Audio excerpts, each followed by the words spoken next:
Hello and welcome to Words on Film, the spoken word show dedicated to moving pictures. I am your host and movie critic Dan Burke, and you're listening to my show on Boston Free Radio and watching it on SCATV.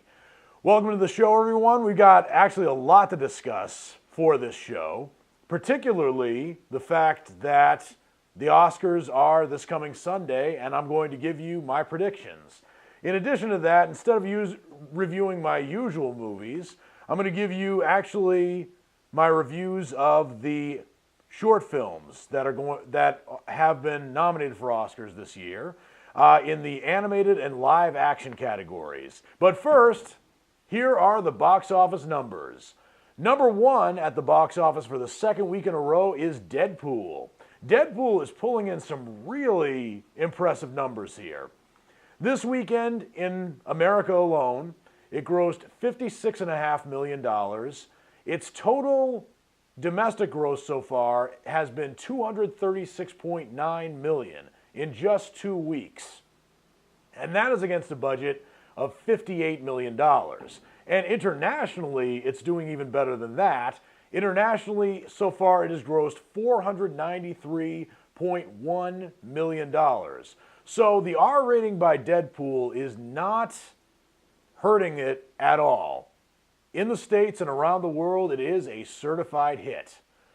Kung Fu Panda 3, in its fourth weekend release, is still doing really well. It's number 2 at the box office this weekend, having earned $12.5 million this weekend, a total domestic box office gross of $117.1 million, and that is against a budget of $145 million.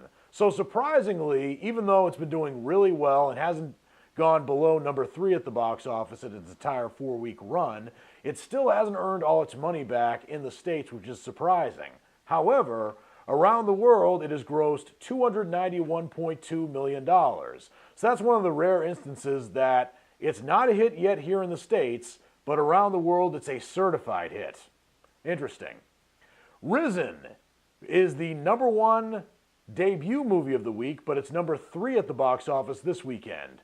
This weekend it grossed $11.8 million, which is 1/5 of what Deadpool grossed, and that's its total gross in America too, and that is against a budget of $20 million.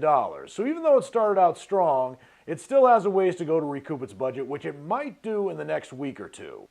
The Witch is the second highest grossing debut movie of the week, and it's number 4 at the box office, having grossed $8.8 million this weekend and total domestically, and that is against a budget of $3.5 million. So it's not very high up in terms of its budget, but it's already grossed more than twice its money back, making it already a certified hit here in the States. Number 5 at the box office this weekend is How to Be Single in its second weekend release. This weekend it grossed $8.2 million in the States. Its total domestic gross is $31.7 million, and that is against a budget of $38 million. So it's not a hit yet, but at this rate it probably will be in the next week or two, at least a tentative hit. Around the world, it's already grossed $55.8 million. So it's not a hit yet here in the States, but around the world, it's a tentative hit.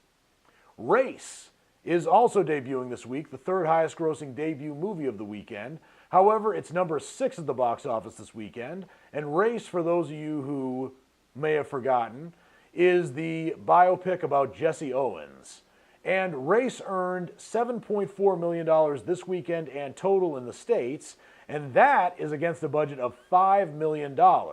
So it hasn't gone off to a particularly strong start in terms of its placement in the top 10, but it has earned more than it cost to make, making it a tentative hit. Number 7 at the box office this weekend is Zoolander 2. Zoolander 2, a little bit of a spoiler alert, is struggling. This weekend it earned, in its second weekend release, $5.5 million, well below what even Deadpool earned in its second week. Its total domestic box office gross is only $23.7 million, and here's what really hurts about it. Zoolander 2 cost $50 million to make, so it hasn't even grossed half its money back here in the States. Around the world, it's doing a little bit better, but it's grossed $40.8 million internationally, so neither in the States or around the world can it be considered a hit of any kind.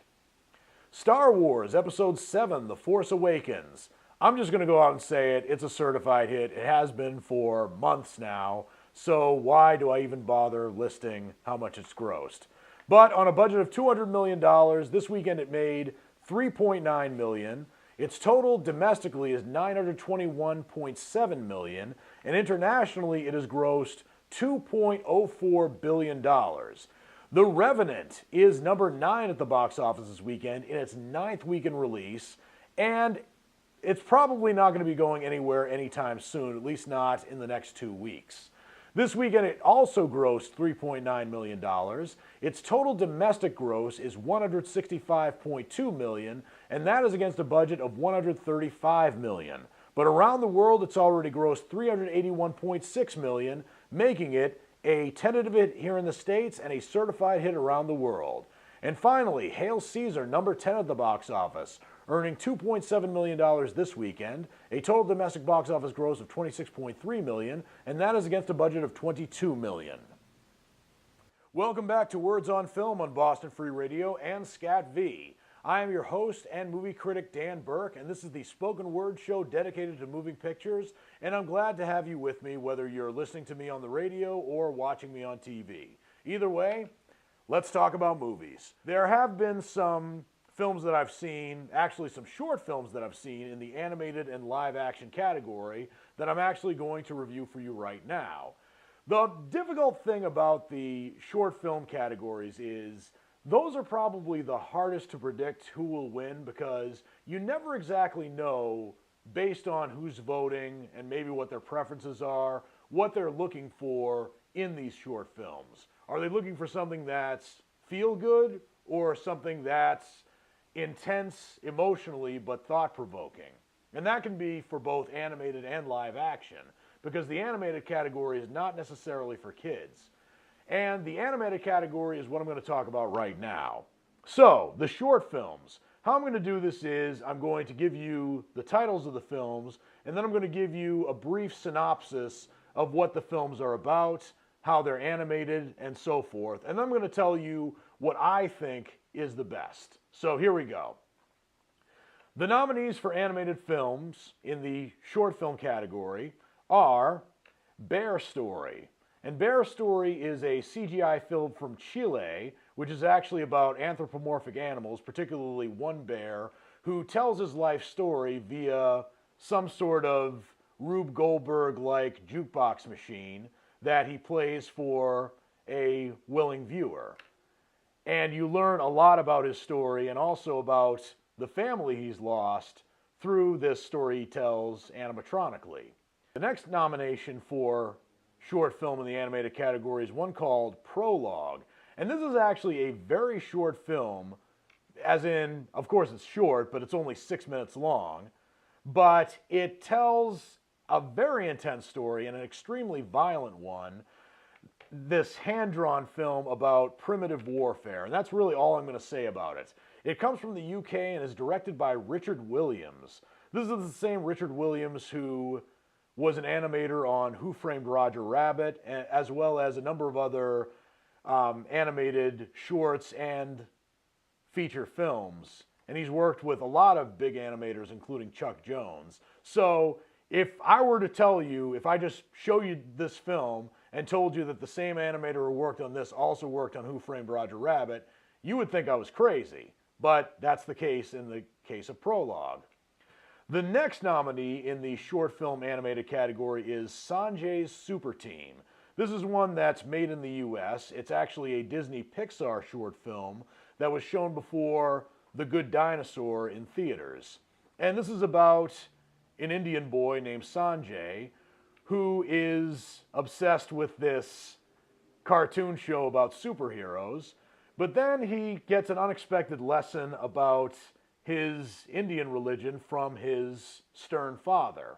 And what's unique about Sanjay's Super Team is not only the fact that it's one out of 2 short films from the USA that have been nominated this year, but also you don't see a lot of animated movies, let alone American animated movies, with Indian characters in it. And definitely no Disney films of which I know.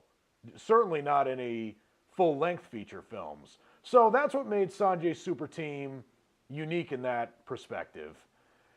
The next nomination in the short films animated category is one called We Can't Live Without Cosmos. This is a hand-drawn animated film from Russia involving two training astronauts who are also roommates and also best friends. And one of the astronauts actually gets to go up in space. And this movie tells you through little to no dialogue. In fact, I don't think there's any dialogue. I think it's all basically murmuring about the feelings of this one astronaut who stays on the ground while his friend goes into space. And it's a very sweet and very poignant animated film, which I hope more people can see if it ever gets released to DVD or what have you, or maybe even on YouTube. I hope a lot of people see that one. And the last in the animated category, the last nomination, is World of Tomorrow. Now, World of Tomorrow is the other animated film that's been nominated that was made in the US.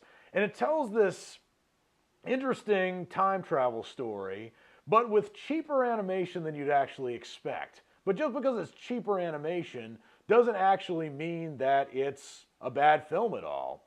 It's this bizarre time travel story about this woman telling her younger self, this much younger self, about the dystopian future in which she lives. So even though it's animated more or less with stick figures or drawings that look like they were drawn by kindergartners, it's still an intriguing movie. So, of the nominated films, Bear Story, Prologue, Sanjay's Super Team, We Can't Live Without Cosmos, and World of Tomorrow, the one I think should win is Bear Story. Bear Story, again, is from Chile, but I think it probably tells the best story in the most creative way. And the way this Rube Goldberg-like contraption is animated is absolutely mesmerizing. And it even puts Pixar's shorts to shame. Now, as I was watching the short films, which I saw back-to-back when I went to the Coolidge Corner Theater last week, I was thinking to myself, there was one short film that I thought was actually robbed of a nomination. But which of these films would I have replaced with this one that was robbed? I don't know. But the one I thought was robbed was the Disney Pixar short Lava, which was the one that came before Inside Out. I thought that was actually a slightly better one than Sanjay's Super Team, but having said that, I did like the fact that Sanjay's Super Team was about an Indian child and his father. You don't see that in American animated films. So instead of reviewing more movies, I'm going to give you the nominees for the various major categories within the Oscars, all the ones I have time to get to, and I'll start with the major ones first. Best Actress in a Leading Role. The nominees are Cate Blanchett, Carol; Brie Larson, Room; Jennifer Lawrence, Joy; Charlotte Rampling, 45 Years; and Saoirse Ronan, Brooklyn. Who do I think will win? Brie Larson for Room. Why do I think she'll win? Because she gave a great performance in a very emotionally heavy movie. That's the short of it. Who do I think should win? Brie Larson for Room. I've seen all these other movies, and the performance that has stayed with me for reasons I can't explain other than the words I've already used is Brie Larson's. And I guess that's really all I have to say about that. So who do I think was robbed for a nomination? Alicia Vikander in Ex Machina should have been nominated for something for that movie. But maybe, I would argue that she would be an actress in a leading role, but she played a fembot and she played it actually pretty well for a character that didn't have any emotion. And if I were to replace her with anybody in the list, it would probably be Jennifer Lawrence for Joy. The reason being is I did think Jennifer Lawrence was really great in Joy. Unfortunately, the last third of the movie, Joy, kind of ruined the movie for me. I just thought it could have been so much more, and I guess that's really all there is to say. Joy could have been a lot more, but I thought all the other actresses in this category turned in great performances. Maybe I've got 30 seconds left and I don't quite know what to say about this, so I'll just get into the actors in a supporting role. So I'll talk in length more about the actors in this category, but first I'll just list off the nominations. So the nominees for Best Actor in a Supporting Role are Christian Bale, The Big Short, Tom Hardy, The Revenant, Mark Ruffalo, Spotlight, Mark Rylance, Bridge of Spies, and Sylvester Stallone for Creed. Who do I think will win?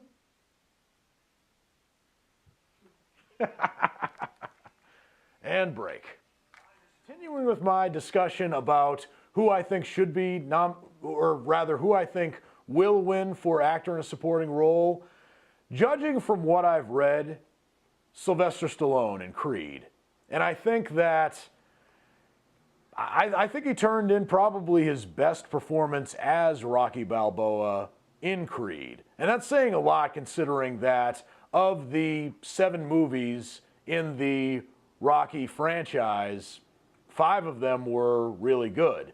I could skip Rocky 4 and 5. Rocky 4 was Rocky Fights Communism, and Rocky 5 could have been good, but there was just something missing. I think it was just trying to go back to its nostalgia for Rocky 1 and then bringing Rocky Balboa back to who he was in part 1, and it just didn't work given how far the character Rocky Balboa came. But Creed definitely had Rocky Balboa make more than a cameo and have him be the emotional center of the movie, especially when, I'm going to have to spoil this for you, it's revealed in the middle that Rocky Balboa gets cancer.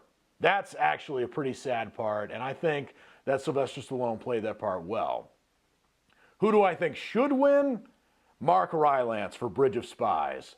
Mark Rylance said probably the least of all the actors in a supporting role in this category, but I thought he had the performance that stayed with you as you left Bridge of Spies. And Mark Rylance almost effortlessly upstaged Tom Hanks in the movie. And that's not easy to do, especially when Tom Hanks is being directed by Steven Spielberg.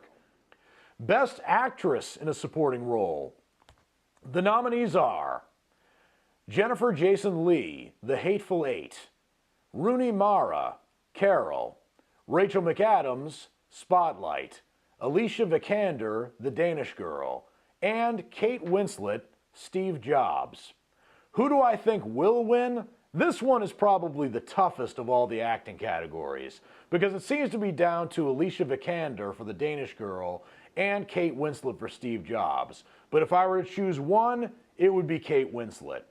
Because not only was she incredibly unrecognizable in the 1984 segment of Steve Jobs, but she also, again, was the emotional center of Steve Jobs, for lack of a better word. You learn a lot from her dialogue, and also you really get a sense that she actually loves Steve Jobs, which may be a little bit of a spoiler there, and I try not to give spoilers, but either way, Kate Winslet was the actress in Steve Jobs that stayed with me the most in a movie that had a lot of actors that stayed with me. Who do I think should win? I'm going to go with Kate Winslet again for all the reasons I noted. Now, who do I think was robbed in this category? Quite a few people, but if I were to choose one actress, it would probably actually be Phylicia Rashad for Creed. A lot of people have been saying that Michael B. Jordan was robbed of an Oscar nomination, which may actually be true, but I thought Phylicia Rashad actually had probably one of the best and most understated roles in Creed. And this is a woman who actually was not in the previous Rocky movies, and was never in a scene, let alone in a scene with Carl Weathers. But she made me believe that she had been married to Apollo Creed from the onset of the Rocky franchise. And that's saying a lot. If I were to replace her with anybody, I don't know. This is another tough one, but I would probably replace her with Rooney Mara in Carol. Now, Rooney Mara did turn in her best performance to date in Carol, and it says a lot considering that one of my big criticisms of Rooney Mara is that she is a good actress, but she has zero charisma. That's what I've been saying about her for a long time, especially in a movie like Pan, which required at least a little charisma. And that's why I said that Rooney Mara hasn't been good in anything up to Carol except for movies that David Fincher directed with her in them. But those are roles that didn't require charisma. But then again, Rooney Mara made Carol work based on, well, a lot of factors. And she did actually exude at least the minimal amount of charisma required for that role. But of all the acting categories, I wouldn't count on Rooney Mara to be one that wins. Moving on to the animated feature film category. This one's pretty fun. The nominees for animated feature film are Anomalisa, Boy and the World, Inside Out, Shaun the Sheep Movie, and When Marnie Was There. The difficulty for the animated feature film category is I've only seen 3 of the 5 nominees, but I already know who will win. Inside Out. That is an absolute no-brainer. Not only are people decrying the fact that Inside Out didn't get Best Picture, but it definitely is a movie that serves as somewhat of a minor comeback for Pixar after a string of films that were not bad, but were warmly received compared to, say, Toy Story 3 or pick another Pixar film you love. But Inside Out brought Pixar back from, maybe not even the brink of extinction, but either way, it was just a great movie, very creative, and very heartfelt. I would hate to see the inside of my brain when I was 13, but in this movie, well, that's another story. Who do I think should win? I would probably say Inside Out for the reasons I mentioned. Maybe if I were to choose any other movie besides Inside Out, it would be Anomalisa. Again, a movie that's not for kids, but is superbly animated and tells almost a scary but intriguing story about a man's midlife crisis and his confusion about his place in the world. And I think it's very rare you see animated movies get that explicit and also go so deep emotionally. Anomalisa was a movie that didn't have to be an animated movie, but it didn't hurt it. So, who do I think was robbed for this category? I don't know if any animated movie is robbed for this category. I might say The Good Dinosaur, but I didn't think The Good Dinosaur was Pixar's best film, or maybe its most memorable one. I didn't think it was terrible. In fact, I thought the animation was great, and the story was also really good, but it wasn't quite up to the standards of Toy Story 3, Finding Nemo, or Inside Out. So I think I'll just leave the animated category alone. Now I'm going to give you, I can't give you all the categories at the Oscars, but I'm going to give you 2 more, including Best Picture. But first, I'm going to give you the nominees for Best Original Song.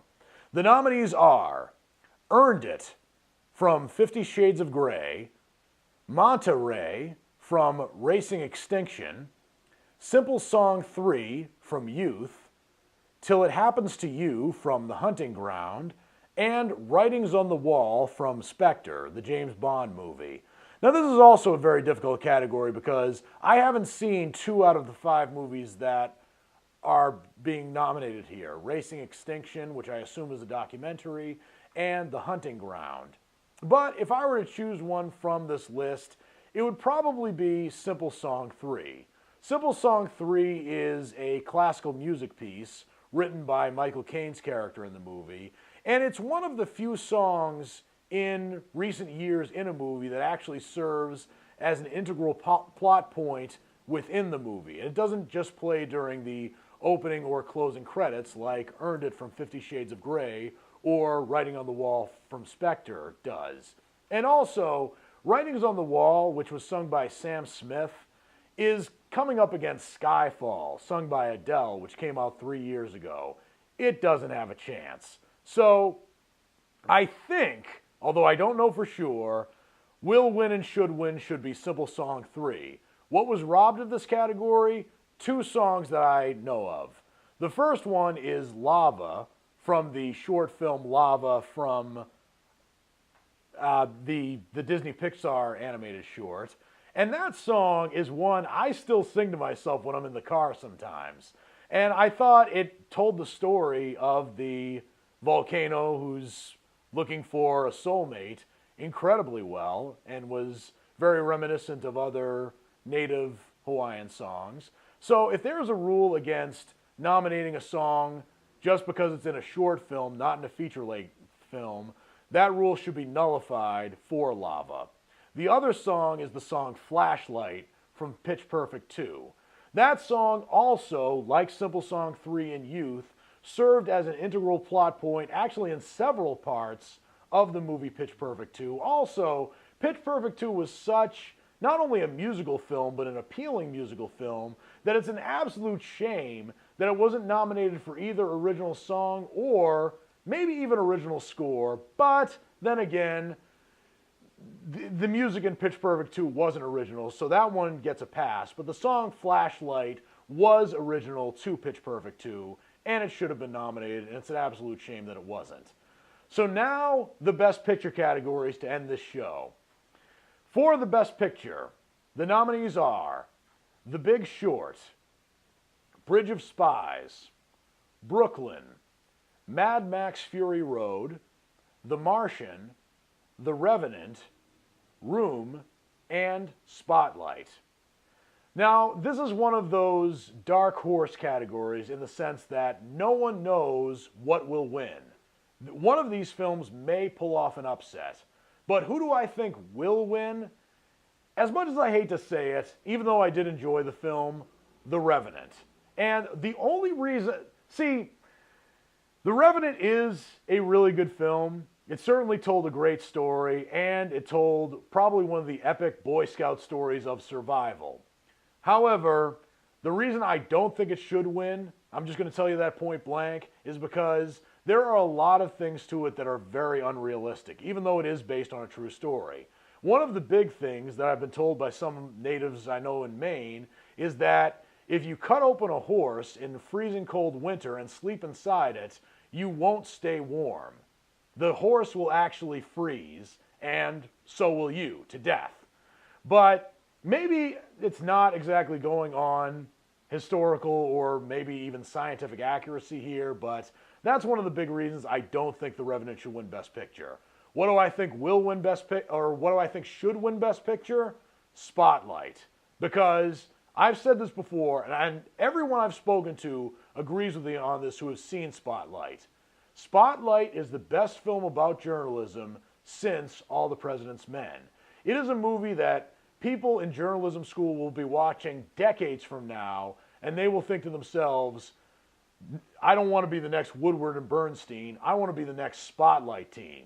Because the Spotlight team made a story that not only changed America, it changed the world. And not to discredit the acting in this movie, but the best part about Spotlight, or the most shocking part, was the epilogue, where you see a list of cities that were affected by the sex abuse scandal, and then that fades to black, and then you see another list of cities, and then that fades to black, but I only have 10 seconds, so those are my nominations, and I'm going to be watching the Oscars like I watched the Super Bowl, very intently.